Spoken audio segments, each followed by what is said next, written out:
In a small, forgotten town on a stormy, moonless night, an eerie radio show began broadcasting. The host, a raspy-voiced man named Edgar, narrated spine-chilling tales to an audience of insomniacs and thrill-seekers. The show's ratings had plummeted, and Edgar needed something extraordinary to revive his failing career. One fateful evening, as he perused an antique store for inspiration, Edgar stumbled upon a curious radio.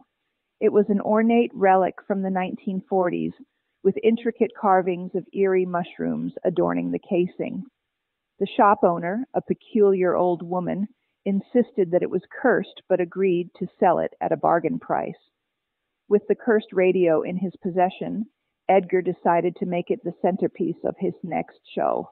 As he narrated the story of a disgraced baseball player named Mortimer, who had been rumored to eat something unbearably foul, the radio began emitting an eerie hum.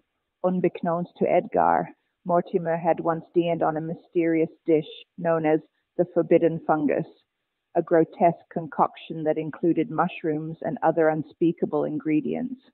The show's atmosphere grew tense as the tale unfolded. Suddenly, the lights in the studio flickered, and the radio emitted a putrid odor that filled the room.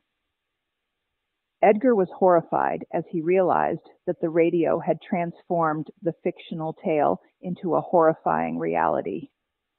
Mortimer's grotesque meal, once devoured only in words, now sat before him as a steaming bowl of mushroom porridge. Edgar hesitated, but was consumed by morbid curiosity. He took a hesitant bite, and the vile taste overcame him. He could feel the nausea, the revulsion, and the torment that Mortimer had experienced in his story.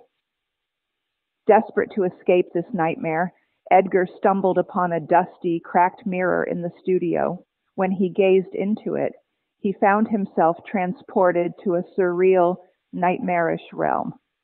The mirror was a gateway to the world of cursed stories, and Mortimer's spirit now sought vengeance for Edgar's twisted storytelling. As Edgar fought to survive in this macabre dimension, his radio show's audience dwindled, and he became the cautionary tale he once narrated. The Horsehead radio, the grotesque meal, and the malevolent mirror combined to create a tragic horror story that no one could ever forget.